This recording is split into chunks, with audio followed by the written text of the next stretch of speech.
Ustadz, bagaimana kalau ada seseorang yang masih suka melakukan maksiat, tapi ibadahnya rajin? Kumaha teh? Assalamualaikum warahmatullahi wabarakatuh. Mari kita dengarkan bersama-sama ceramah Ustadz Adi Hidayat tentang orang yang bermaksiat tapi selalu rajin beribadah. Ustadz, bagaimana kalau ada seseorang yang masih suka melakukan maksiat, tapi ibadahnya rajin? Kumaha teh? STMJ, ya, sholat, terus maksiat, jalan. STMJ. Aduh.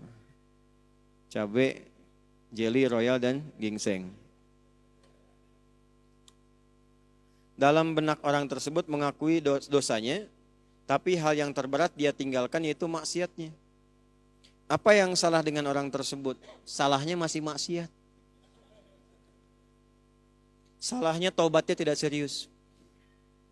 Quran surah ke-4 ayat 17.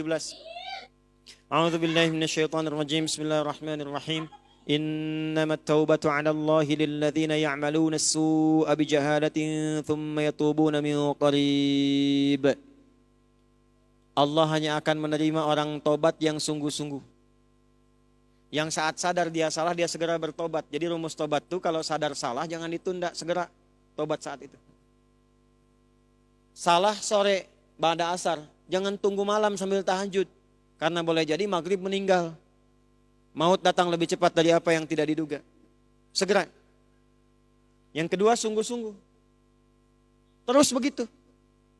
Nah, bagaimana ciri orang yang diterima tobatnya ketika dia benar-benar bertobat? Quran surah ke-39 ayat 53.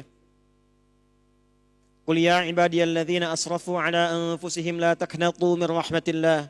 Innallaha yaghfiru dzunuba jami'a. Ya Muhammad SAW, katakan, viralkan pada semua hambaku yang berlumur maksiat, jangan putus asa dari rahmat Allah. Tobat yang betul. Kalau dia benar, Allah ampuni semua dosanya. Ciri orang diampuni dosanya, maka semua kesalahannya akan tertutup, terjaga dia dari yang salah, dan berubah dia dengan perbuatan yang soleh. Jadi yang salah-salahnya hilang, yang solehnya yang muncul.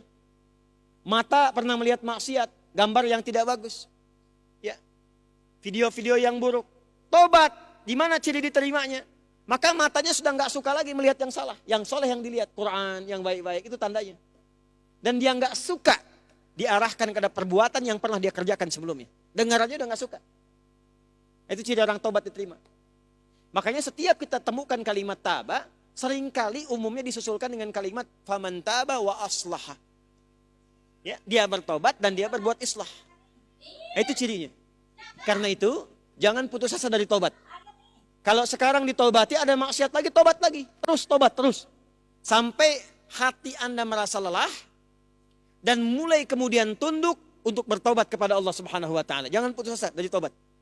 Ya, mudah-mudahan saat wafat ajal tiba dalam keadaan sedang bertobat kepada Allah Subhanahu wa taala. Yang ketiga yang paling cepat begini. Kalau masih terfikir berbuat maksiat, kata para ulama, bayangkan saat akan berbuat maksiat itu wafat. Wafat. Diwafatkan oleh Allah Subhanahu wa taala. Anda tobat nih. Pernah berbuat jelek, pernah mabuk, pernah ini, pernah itu. Maaf teman-teman. Jangan putus asa. Ini kata Allah, jangan putus asa, aku sayang. Jangan putus asa.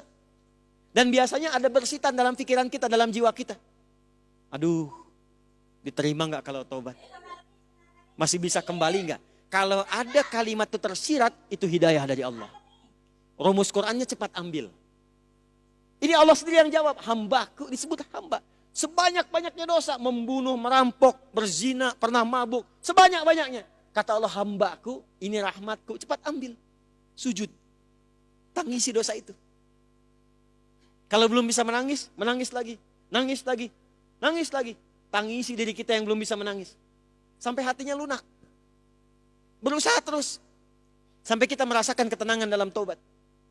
Dari situlah kemudian muncul ungkapan ulama, Allah sangat mencintai pelaku maksiat yang mau bertobat dibandingkan orang soleh yang tidak pernah merasa salah.